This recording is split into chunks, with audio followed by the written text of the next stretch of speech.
religions evolve. They change over time. We can study the history of that change, and we can even look at the prehistory of that, because we know that there was a time not long ago, by biological standards, when there was no religion at all.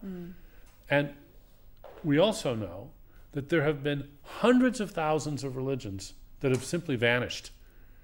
Most of the religions that have ever existed have gone extinct. What is it about the ones that are still surviving? The answer is they are very well designed at surviving. They are brilliantly designed to hold the allegiance and the love and the loyalty of people. Give us an example. Most of the world's religions treat love as central. And what they are doing is exploiting, very cleverly,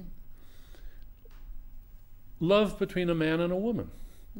And they are building the same emotion into religion. So, for instance, in most cultures, a man whose beloved, whose wife or whose fiancé is criticized, he's supposed to get violent.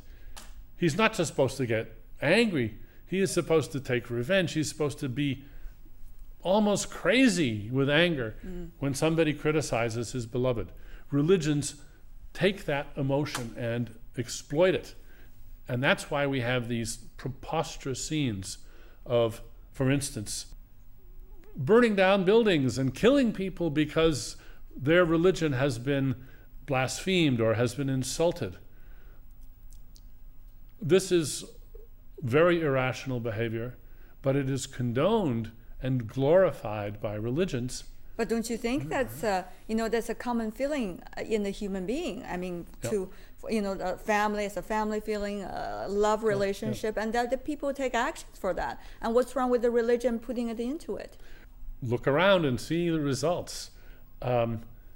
More violence has been perpetrated by people outraged at some offense to their religion than almost anything else in the history of the world. Very interesting that you mentioned this, because we are seeing a world today that, as some suggest, there has been a conflict of both civilization and of religion as well. But some of the others, even in your camp, has been arguing that if we have heard enough of Islam should be blamed for the terrorist attacks or the extreme acts. It's just the same as saying Christianity should be blamed for the war in Northern Ireland. And therefore, people should be angry at religion and not just with Islam alone. First of all, do you think people should be angry with Islam as a result of the terrorist attacks after September 11th? And secondly, is religion should be blamed? Should religion be blamed in this regard? Should people be angry with the HIV virus? The HIV virus does tremendous damage, but it isn't an agent. It doesn't have a mind. It is not itself vicious, but it has very vicious effects. And religions can have vicious effects too. Anger is not the right emotion, I think. This is why I call for a scientific view. We have scientists who are working day and night to eradicate HIV. And are they angry? They're impassioned, but I don't think it's anger. They are working very hard to stop something which has many evil effects. But obviously, and I think the same thing is true. Your colleague who are writing similar books as you do, they are suggesting that people should be angry at religion as a whole.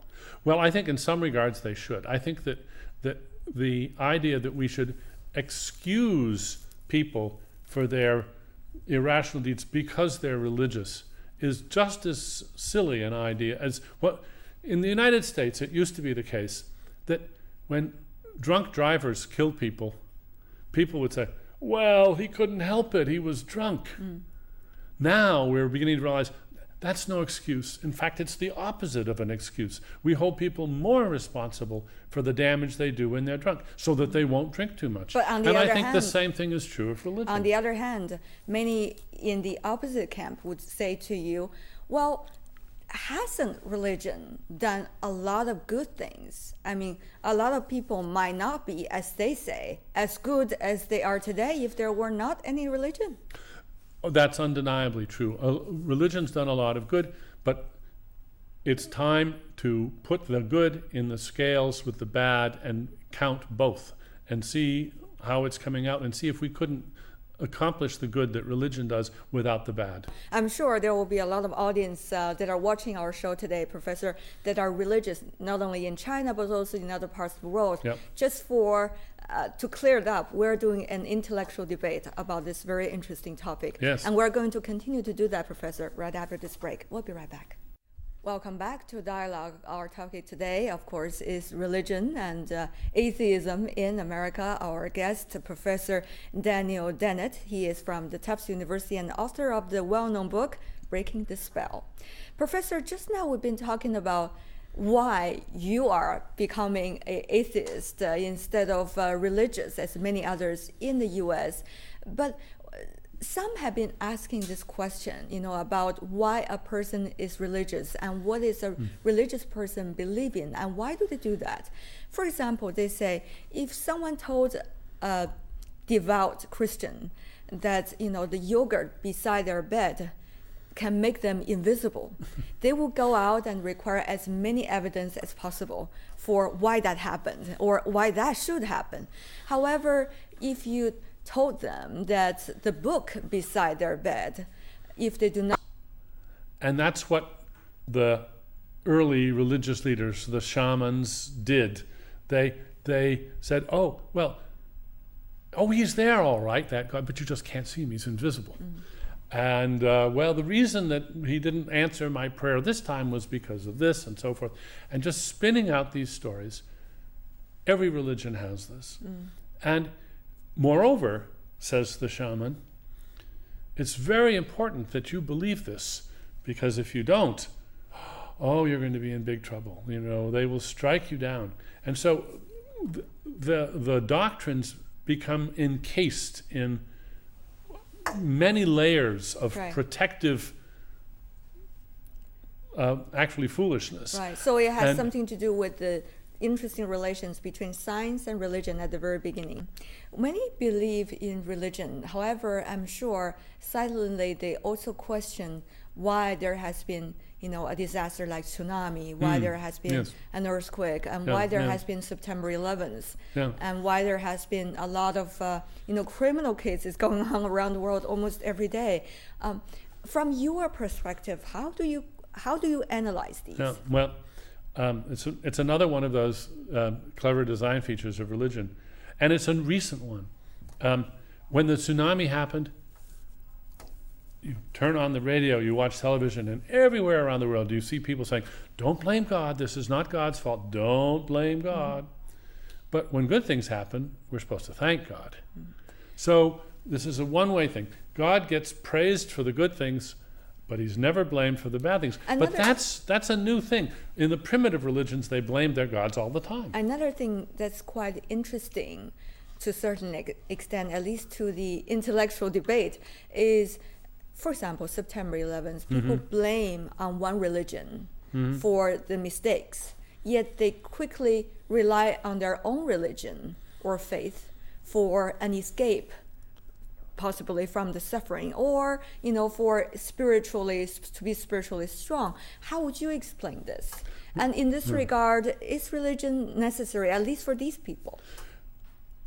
I don't know I just don't know if religion is necessary. That's one of the points that I am not in agreement with some of the other authors. I see that for many people, religion is the main meaning of their lives. And what am I going to replace it with? What's the world going to replace it with? I think there's good answers to that, but they may not be good enough for many people. So I can't say whether the world would be a better place without any religion at all. But I think unless we can find ways of making the toxic parts of religion go away, then we better try to eliminate religion. But I do think there are ways of encouraging the evolution of more benign forms of religion. Well, has been, as you know, Professor, a long debate about religion and what it does in American history until today. And in the 1960s, you have a huge legal case against the prayers in the classroom.